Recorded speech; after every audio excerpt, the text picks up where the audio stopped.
Robert Stocks. News, fashion, inspiration, people. George Robert Stocks. Está no ar o programa George Robert Stocks. É com muito prazer que toda semana eu entrevisto pessoas que são sucesso. Pessoas que são referência na arte, na educação, em tudo aquilo que fazem. Elas são, sim, uma fonte de inspiração. O meu convidado de hoje, ele é educador, ator, escritor, tem uma vasta experiência no teatro, na TV e também carrega o seu trabalho para a sala de aula com a preocupação em passar para nossas crianças e nossos jovens o melhor da arte. É com muito prazer que hoje ele vem abrir um pouquinho aí do livro da vida dele para nós, brasileiros cidadãos do mundo. Eu e a equipe George Robert Stocks estamos aqui recebendo nossos estúdios de Manhattan com muito carinho o ator, escritor e educador Guarnier. Seja muito bem-vindo. Muito boa noite, boa tarde, bom dia.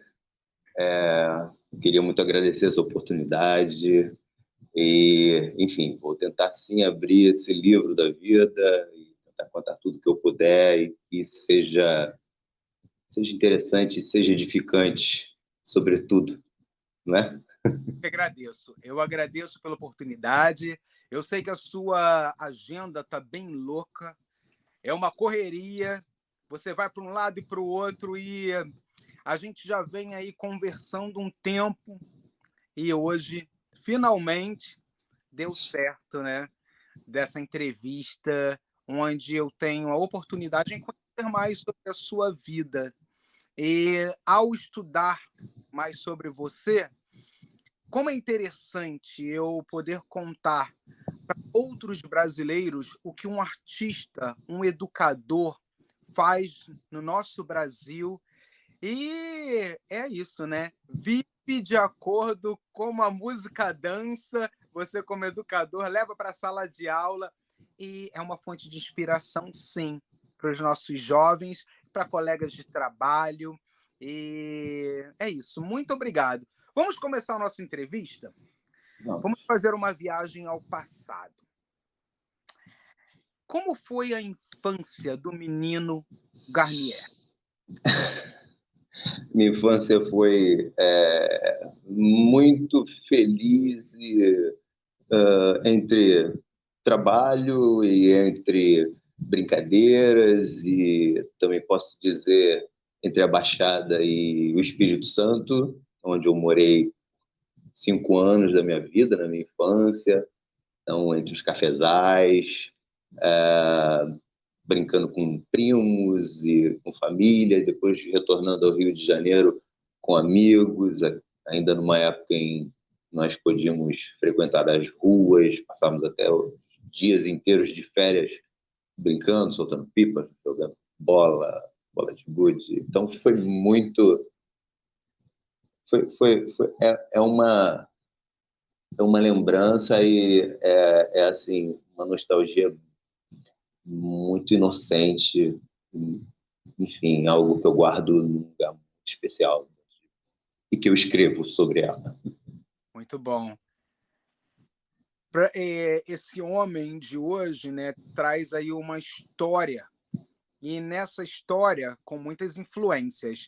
Então, quais foram as suas influências na arte para que você viesse hoje desenvolver, para que você viesse hoje, né, nesse caso, desenvolver o que você vem desenvolvendo? Eu tive uma influência na arte, principalmente eu vivi minha adolescência nos anos entre 1993 e os anos 2000, né?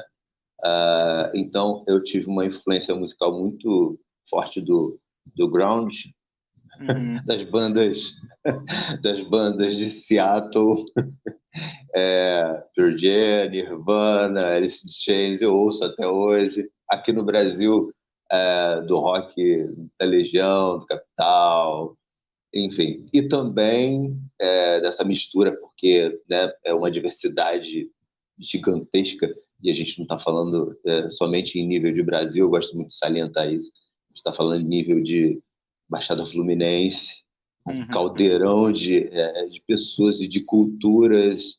Então, além disso, da minha cidade ainda tem uma escola de samba, que é mundialmente conhecida, Beija-Flor, ainda tem uma questão do samba, e nessa época ainda tinham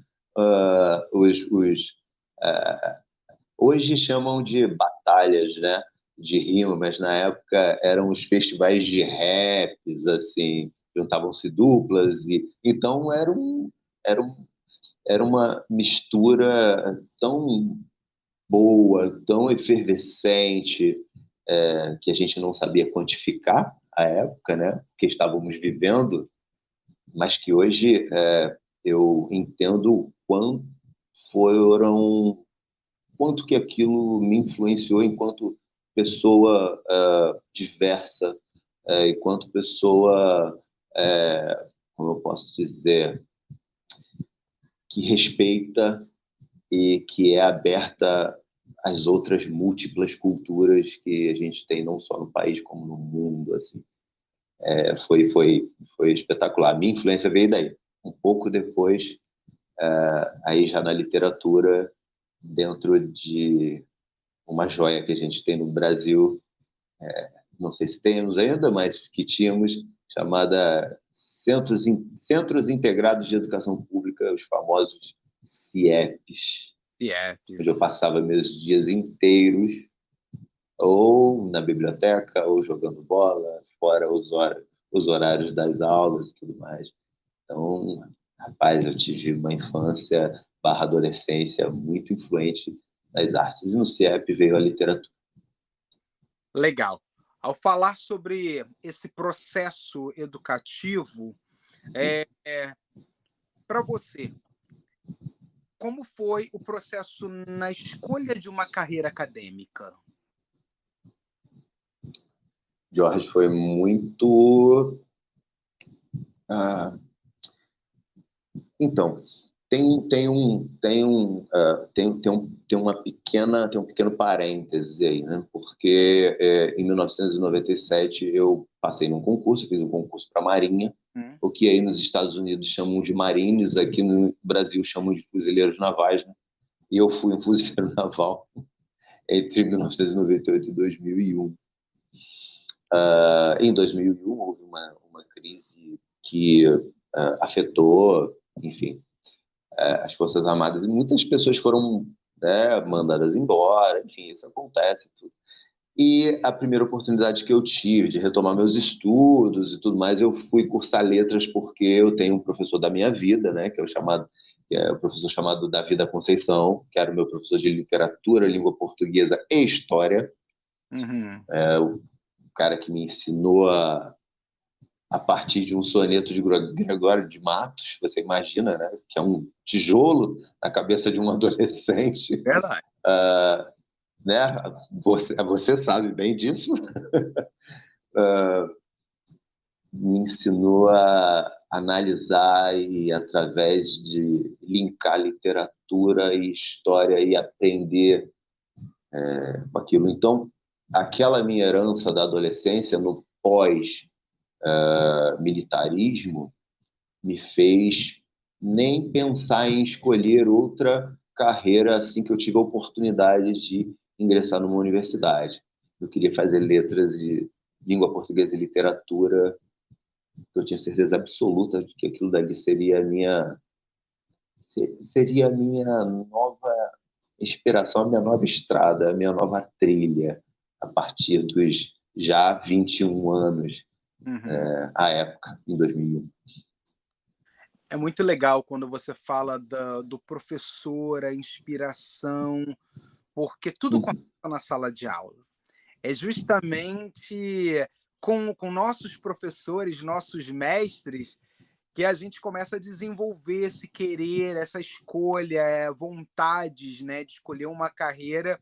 Então, é tão bonito, né, o carinho do aluno para o professor e o professor para com o aluno, porque é do professor que o aluno, na verdade, vai tirar aquela inspiração para a escolha de uma carreira futura, né? Então, nisso, gente, esse homem que hoje aí é um professor, ator, escritor, licenciado em língua portuguesa e literatura, teatro, história e pedagogia, pós-graduação em orientação educacional pedagógica e mestre em ensino de artes cênicas. Isso. Para a gente chegar até o ensino das artes cênicas, um pouco lá mais jovem, como que o teatro chegou na sua vida? Então, bom, estamos hoje aqui, dia 17 de março. Ontem foi dia 16 de março, Dia Mundial do Teatro do Oprimido, né? Sistematizado, desenvolvido pelo teatrólogo, diretor, ator, que dizem que ele não gostava de ser chamado assim, Augusto Boal, uma das figuras mais importantes mundialmente quando se fala de teatro, tanto que o teatro do oprimido é a única metodologia que, a partir do hemisfério sul, se espraia para o mundo inteiro. Então, o teatro entrou na minha vida como uma atividade terapêutica, que não é terapia. Não podemos confundir teatro, né, com terapia. Mas eu fui alfabetizado teatralmente, sem saber, pelo método teatro do oprimido. A partir de 2002 entrei para fazer teatro no Centro Cultural de Nilópolis, Teatro Jornalista Tim Lopes, que está sendo reconstruído, mas que foi demolido na época, enfim, uma confusão. Mas foi ali que eu voltei a fazer música, que eu voltei a compor minhas poesias, que eu voltei a escrever, que eu realmente encontrei no pós-letras, né, que as letras me levaram, mas que eu encontrei, além de arte e além de educação, algo que eu teria poder de, não financeiro, mas que prover ou de ajudar com que pessoas tivessem algo que jamais poderiam lhe tirar, que é justamente lutar e conhecer, ter conhecimento sobre coisas e saberem refletir e saberem que toda a vida e tudo que acontece na vida são processos, né? É história, né? Então, basicamente, o teatro entrou na minha vida ali, em 2003, para fazer o primeiro espetáculo da minha vida, chamado Bailei na Curva, do Júlio Conte. Uma pergunta que não quer calar. E como você chegou na TV? Então, a TV, Jorge, eu na faculdade, e fazendo faculdade no teatro, nessa época, realmente, eu não tinha muito como sustentar essa graduação.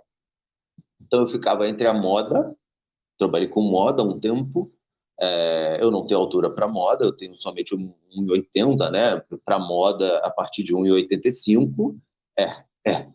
E o Rio de Janeiro não era uma cidade assim muito estruturada para moda na época, não. Realmente eram muitas seleções e tudo mais. Então eu fiz muita figuração, cara.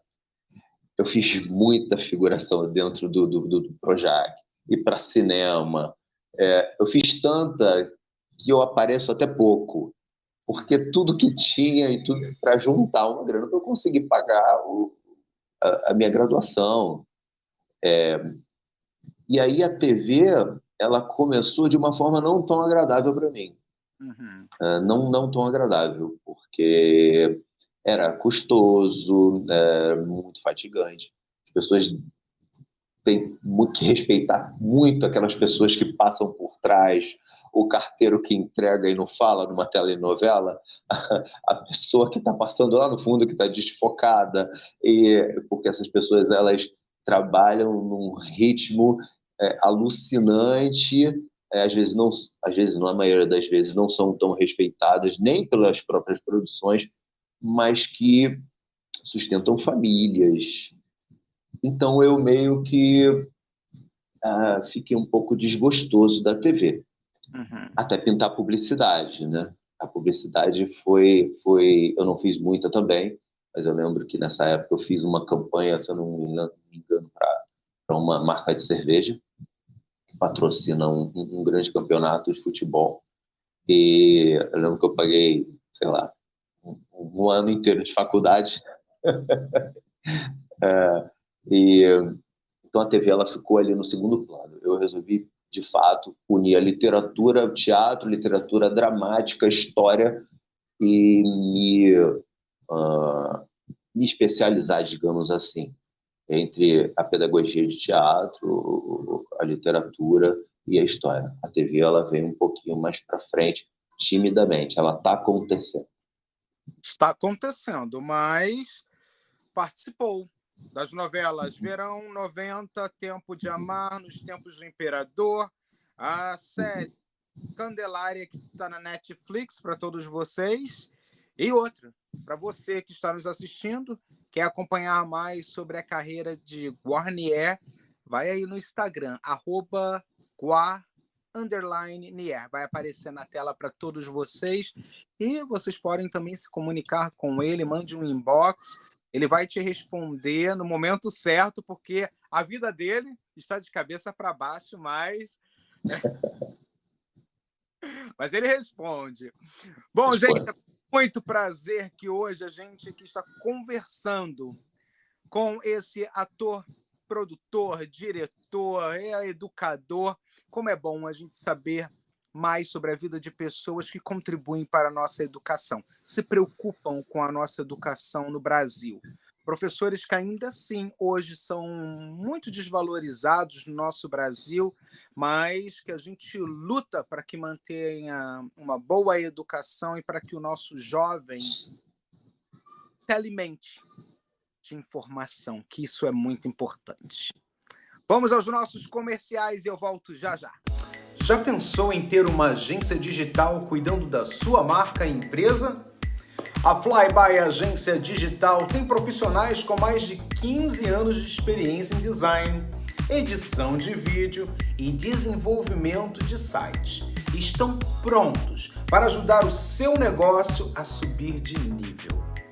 Entre em contato com a agência digital Flyby. O seu sucesso é garantido.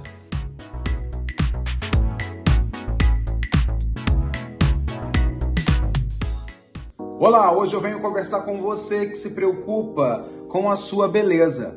Frequentar uma clínica com profissionais qualificados é a melhor coisa. Procure a clínica Face Corpo. Deixe aqui o seu recado. Entre pelo Instagram, @facecorpo e marque a sua visita. Lá você vai ter a oportunidade em conhecer toda a linha de tratamento que eles te oferecem. E o melhor, gente, nada melhor do que estar de bem com a vida e sair se amando mais. É por isso que eu, apresentador George Roberts, recomendo a clínica Face Corpo. A minha, a sua, a nossa clínica da beleza. Bem-vindos à barbearia do Carioca. Nosso ambiente aconchegante garante uma experiência agradável e descontraída. Cortes de cabelo a partir de R$ 45,00 e cabelo mais barba por apenas R$ 80,00. E também oferecemos vários serviços para ajudá-lo a encontrar o estilo que melhor se adapta a você. Venha nos visitar e experimente nossos serviços excepcionais a preços acessíveis. Você merece essa experiência. Voltamos dos comerciais e hoje eu estou de frente com o ator, escritor e educador Guarnier. Que prazer! Vamos falar, vamos cair agora no mundo do teatro. Em 2016, ele integra o elenco do espetáculo teatral Violetas na Janela, que é o maior sucesso, dirigido e protagonizado pela atriz Ana Rosa. Como aconteceu Violetas na Janela na sua vida? Rapaz, O meu primeiro professor de teatro, olha só como os professores eles são na minha vida. O meu primeiro professor de teatro, que hoje é meu colega de trabalho na escola onde trabalhamos juntos, chamado Marcelo Alonso, ele já fazia Violetas nos anos 2000, no início dos anos 2000. E ele já falava muito pra gente do espetáculo nessa época, mas era uma coisa muito distante. Marcelo já tinha participado de algumas novelas e tudo, então era um mundo muito distante, nós estávamos começando. E em 2016, pintou uma oportunidade de fazer um teste para Violetas na Janela, porque um integrante teve que se ausentar. E ele me indicou para fazer o teste, e eu fiz com Ana Rosa Corrêa, conheci aquela pessoa, aquela artista, assim, é icônica, porque se você abre o livro né, Guinness Book, está lá, Ana Rosa Corrêa, recordista mundial de telenovelas, né? Que é uma pessoa simpaticíssima, que é uma pessoa generosa. E desde 2016, desde novembro de 2016, eu trabalho em Violetas na Janela como o mentor Antônio Carlos. Eu faço ali não só o Antônio Carlos, mas faço outros personagens que fazem parte da adaptação do livro de Vera Lúcia Marizek. E é uma família. São 17 pessoas que viajam pelo Brasil. Já fomos para a Europa, fizemos 2 apresentações, fizemos uma em Genebra e outra em Basel, em 2018. E já viajamos pelo país. Eu nem sei quantificar quantos teatros nós já adentramos com Violetas. Mas é emocionante. São pessoas que vão buscar conforto espiritual, emocional, ou são pessoas que simplesmente vão assistir a adaptação de um romance muito leve, muito, digamos, simples. Não vou falar educativo, porque não é a nossa função doutrinar, né? Mas que é gostoso. As pessoas saem dali com os corações ventilados e é muito gratificante fazer parte disso. Muito, muito. Muito bom. É isso aí, gente. Ó, também é pro Violetas na Janela, disponível para todos vocês. Aí é uma obra espírita, kardecista, e vale muito a pena ler.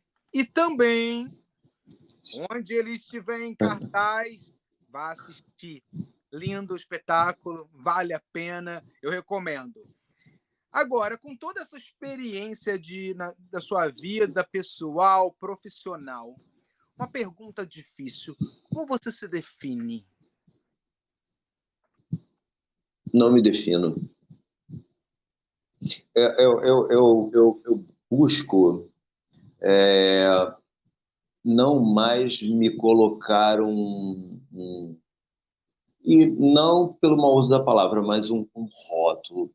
Mas com certeza a palavra artista, não no sentido somente de produzir arte, mas no sentido de estar pronto e ser adaptável às diversas possibilidades que a vida né, nos oferece.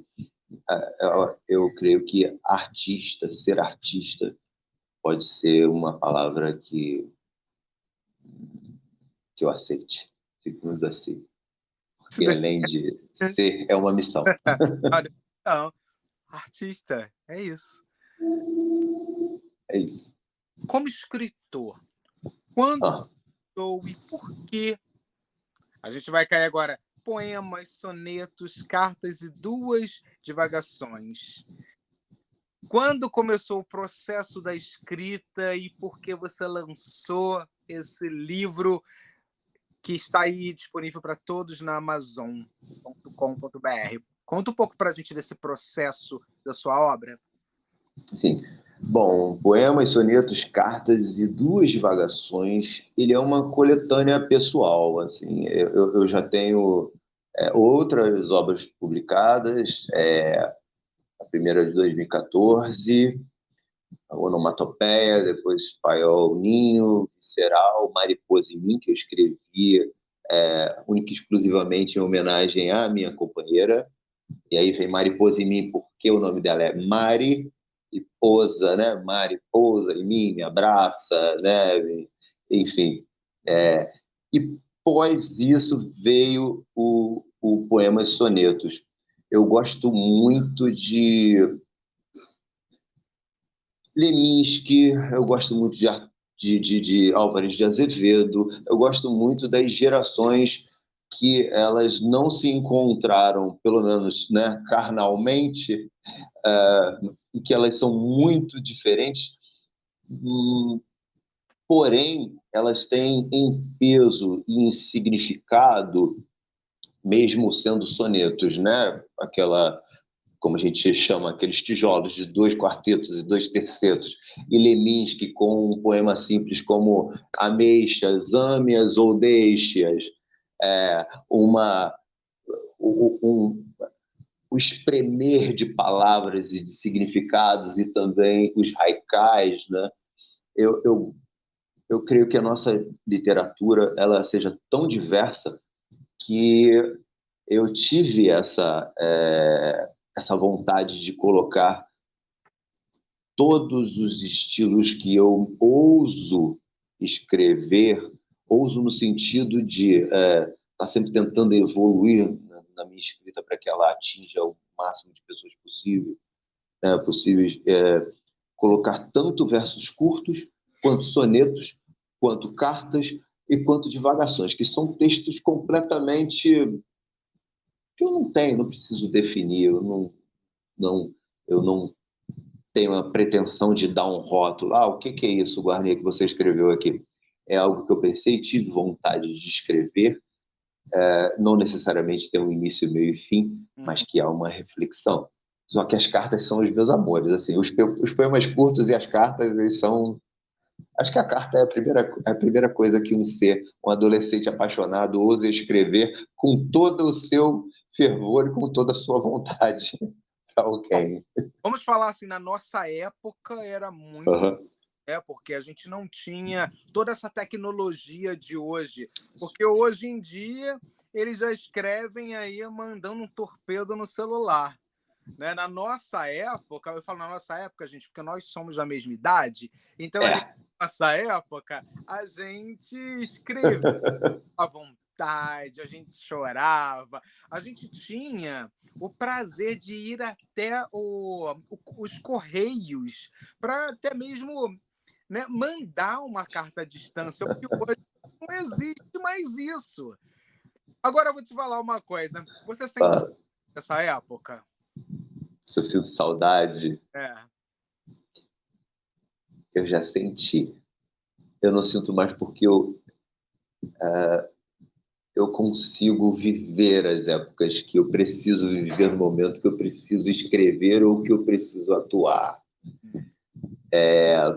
Na escrita, porque é fácil, é só a gente pegar e de fato um livro ou algo que nos inspirou em determinada época e como na questão do teatro, né, a gente tem esse método de Stanislavski, né, da questão da memória afetiva, memória emotiva, que é uma das técnicas, né? Então eu tento buscar sim na minha memória peças que possam se encaixar e que em algum momento eu possa retomar e reescrever, ou possa retomar e, enfim, compor um texto um pouco mais elaborado, uma carta, um conto, algo assim. Mas o meu vício, e eu chamo de vício, realmente são os versos curtos. Eu adoro, eu fico... Aqui no Rio, tem algum lugar um grafite escrito assim: me desculpe o atraso, estava preso em um poema. Que é profundo, hein? É uma poesia urbana maravilhosa. Porque realmente alguém às vezes me liga e fala assim, cara, você está fazendo o quê? E eu, de vez em quando, estou espremendo termos, espremendo palavras, querendo colocar 40, 50 palavras em 10, em 2 versos, em um. E às vezes eu consigo, e quando eu consigo, parece que eu estou vencendo ali uma etapa, assim. Então, não sei se eu fugi da sua pergunta, mas eu consigo viver as épocas que eu preciso. Essas épocas são muito mais confortáveis para mim. É importante você falar sobre isso, porque retrata justamente viver o hoje sem pensar muito no amanhã, é viver o hoje, mas com intensidade, né? E numa das minhas entrevistas com uma pessoa que eu admiro muito, que é a Valéria Barcelos, ela fala de como é urgente viver, essa vontade de, né, não pensar no amanhã, mas viver o agora. É justamente isso que você está dizendo, né? Você vive os momentos da sua vida é, intensamente. Isso é muito importante, né? Isso é muito importante. É, sobretudo agora. Sobretudo agora, depois que nós pensamos, eu não, nós vivemos, né, esse momento que foi uma catástrofe da nossa época, né? A gente tem que falar isso, com relação à pandemia, em que eu saí de uma coxia do teatro, Cine Teatro Valorec em Minas Gerais, e estávamos indo com violetas na janela, né? Estávamos indo nos apresentar em Ipatinga e nosso ônibus teve que dar meia volta. Nós retornamos ao Rio de Janeiro em 2020 e entramos em outra coxia que eram nossas casas. Passamos 2 anos quase clausurados. Então, buscar o passado e projetar o futuro eram coisas muito importantes, porque também eram difíceis. Porque você buscar o passado era... Há 2 meses atrás eu estava passeando com a minha companheira, com o meu enteado, com a minha família em algum lugar, ou estávamos livremente andando na rua, sem todos esses protocolos, e hoje estamos como passamos, né, 2 meses sem nos ver, né, porque ela é uma das bravas, e aí a gente tem que aplaudir pessoas que são da área da saúde, assim como meu irmão, e que não tiveram a chance de ficarem, né, como eu posso dizer, protegidas como outros demais profissionais, fazendo um trabalho online. A saúde estava na linha de frente e, assim, eu sou muito grato por isso. Sou muito orgulhoso também, né? Sou muito grato por isso. Então, você hoje olhar, projetar o futuro. Tudo bem, em alguma instância a gente tem que fazer isso. Porque a gente lida com vidas, nós lidamos com vidas, né? Eu dou aula para pessoas e essas pessoas vêm me perguntar por que estão fazendo teatro e por que o futuro dela, o que o teatro vai trazer para elas no futuro. Eu falo, ele vai trazer aquilo que você desejar que ele te traga. Uma boa oratória, você não ficar tão nervoso de repente para entregar um trabalho na faculdade, na escola, você saber se portar socialmente no sentido de conseguir estabelecer vínculos e seu relacionamento interpessoal ser tranquilo, ser uma pessoa mais do presente, no sentido de estou aqui, preciso viver o hoje, porque, como já aconteceu uma catástrofe uma vez, eu não estou espiritualmente elevado ainda para saber se isso é possível. Então, eu vou escrever minhas poesias, vou viver, vou trabalhar, vou projetar, mas antes disso eu preciso mostrar que eu estou aqui, que eu quero deixar minha marca no mundo de uma forma pelo menos leve. Tá deixando. Tomara. Tá deixando. Tomara. Você imagina, hoje, né, com toda a com a nossa bagagem, a gente para e sempre pensa naquele professor que marcou. A gente para e pensa naquele profissional que fez a maior diferença e continua fazendo a diferença na nossa vida. Então, o professor, o doutor, o enfermeiro só existe porque o professor foi a ponte para que tudo isso viesse a acontecer. Então, com certeza, tudo começa na sala de aula e falar sobre a educação, que é, né, esse passaporte para a liberdade do ser humano, é isso. Uhum. É numa conversa, né, de educadores, artistas, é ali que encontra toda a informação adquirida pelo que vem da sala de aula, do professor, dos livros. E muitos dos nossos jovens hoje não entendem o porquê é necessário passar por todas essas matérias escolares, por tudo isso que estava. Mas no futuro, como nós também lá atrás não entendíamos, hoje a gente desfruta disso. Hoje a gente consegue compreender, como educadores, como artistas, que isso é importante, né? E isso faz parte do nosso crescimento, amadurecimento.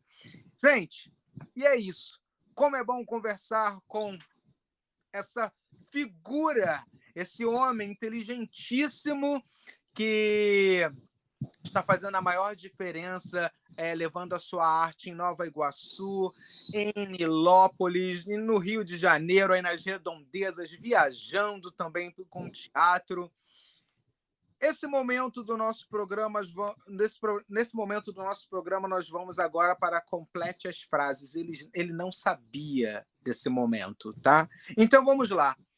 Momento Complete as Frases com Guarnier. Eu amo.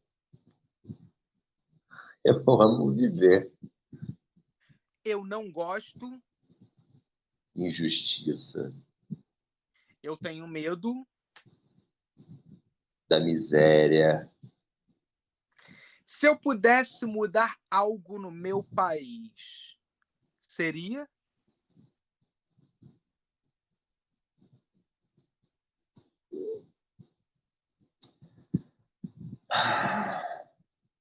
As diversas formas de discriminação e preconceito que ainda existem por aqui. Todas elas, e aqui eu não vou conseguir completar de uma forma só. Uhum. A transfobia, a homofobia, o racismo religioso, a intolerância religiosa, enfim, o racismo geográfico, tudo que não contribui para a edificação desse país tão diverso, tão rico, eu tentaria, assim. Eu tento ainda, através das minhas poesias, do que eu faço em sala de aula, eu acho que seria uma importante missão. A educação é? A única coisa que não podem confiscar de você. Muito bom. Eu amo a arte porque... Eu tenho tatuado no peito. Porque a arte existe, porque a vida não basta. Paulo Ferreira Goulart, desculpa. Ferreira Goulart. Se eu fosse para uma ilha deserta, eu levaria... Eu não iria para uma ilha deserta. Gente... Então tá, então, já que ele não ia para uma ilha deserta, eu vou pular essa, então, né?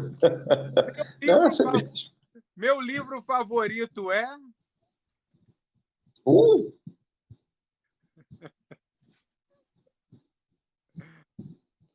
Não, Jorge.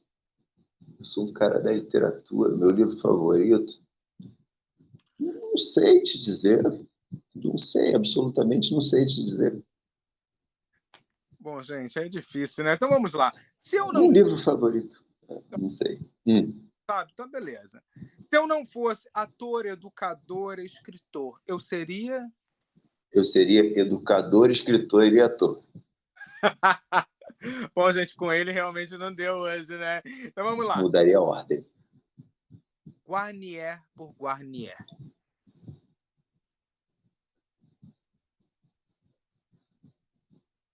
Um cara que gosta de gente, gosta das coisas mais simples possíveis, que não é uma pessoa financeiramente ambiciosa, mas que é muito ambicioso no sentido de tentar mudar pensamentos, dogmas, sensos comuns e, com certeza, alimentar esperanças que as pessoas pensam que não são possíveis. Deus. Deus, deusa, Deus, deusa, orixás, budas, fé, ateísmo.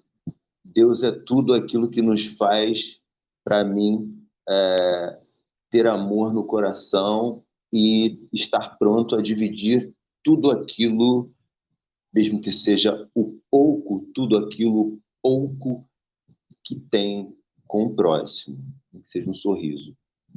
Deus é a presença da pessoa, o ser humano, sendo o ser humano mais humano que puder. E que tudo isso que você falou de Deus, né, essa força, essa energia que movimenta o mundo, nos movimentos que nós somos pura energia, que essa energia possa sempre contribuir para que você se sinta mais realizado. Mais sucesso para você em tudo que você venha fazer e que você continue, meu querido. Essa fonte de inspiração que você é, levando para a sala de aula a importância da educação, a importância da arte e como vale a pena viver. Sabe? Essa entrevista, gente, em especial, eu tenho que... Só está acontecendo, eu conheço tanta gente, né? Porque a minha madrinha ou porque a outra pessoa fez a ponte. Quem fez essa ponte foi a minha mãe. Foi a minha mãe, Noemi. Foi minha mãezona. Minha mãe fez essa ponte.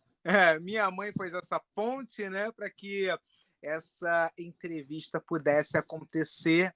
E hoje é com muito prazer que eu aqui, né, a gente abre um pouco do livro da vida de um educador, um ator, um escritor que faz a diferença na vida dos seus alunos, dos seus colegas de trabalho e é muito admirado.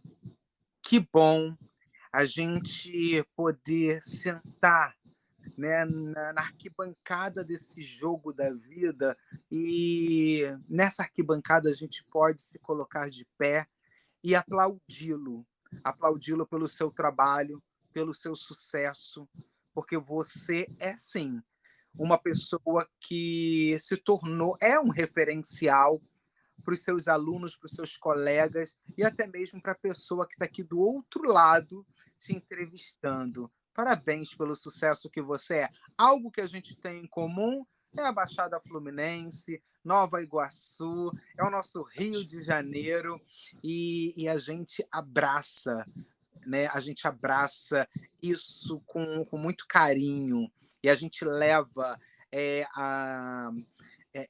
a informação para essas pessoas com muito cuidado, porque a gente ama o que a gente faz. Então, meu querido, parabéns e muito obrigado por participar do programa e abrir da sua vida para brasileiros cidadãos do mundo, é que eu falo sempre. Muito obrigado. Muito obrigado. Eu posso... Bom, pode ir. Eu quero agradecer umas pessoas. Bom, eu coloco em primeiro lugar meus professores mesmo. Tereza, que me alfabetizou. Davi, que me deu as letras. Ellen Sarapec, que me ensinou muito sobre teatro do oprimido. Elza de Andrade. Marcelo Alonso, meus pais, né, que me deram a oportunidade de estar aqui nesse plano, minha companheira, minha esposa, chamo de minha esposa mesmo, meu enteado Arthur, e meus alunos, que eu só chamo alunos porque é um termo, né, constituído e tudo, mas eu gosto muito de trabalhar com o termo de legado, sabe? Eu acho que tudo que eu posso deixar de bom aqui vai um dia, espero que um dia esteja com eles, assim. Eu agradeço muito a eles a paciência, enfim, a coragem, porque a vida de artista ela é bem enfim, puxada. E eu queria deixar um poema, que é o poema da minha vida. Por favor. Não há passarinho que voe sem destino ou pedra que permaneça sem sentido. É curto, não é grosso, Mas é profundo. mas é o poema que eu acho que a deusa, o deus da natureza me deu e que me carrega já há bastante tempo em suas asas. Então, gostaria muito de agradecer a oportunidade, te agradecer. Noemi, sua mãe é minha colega de trabalho, dá licença aí, as pessoas, tá? E que essa ponte, né, nos faça, te faça conhecer outras pessoas que tenham tanta vontade quanto eu de modificar, moldar, de transformar o mundo através de educação, arte e cultura, que são minhas matérias-primas para a vida. Muito bom. Muito obrigado, mais sucesso sempre. E para todos vocês que estão sempre acompanhando o nosso programa, nunca se esqueça, nós somos, sim, responsáveis por escrevermos bons capítulos diários desse louco livro que se chama Vida. E se você é uma fonte de inspiração e quer contar a sua história, entre em contato com a nossa equipe. Vai ser um prazer contar para todos um pouco mais sobre a sua vida. Guanier, muito obrigado. Um prazer mais uma vez, mais sucesso. E a todos vocês que estão aí nos acompanhando, obrigado pela audiência e eu vejo vocês em breve. Até a próxima. Tchau, tchau. Beijo, meu irmão Marquinhos. Robert Talks. News. Fashion. Inspiration. People. George Robert Talks.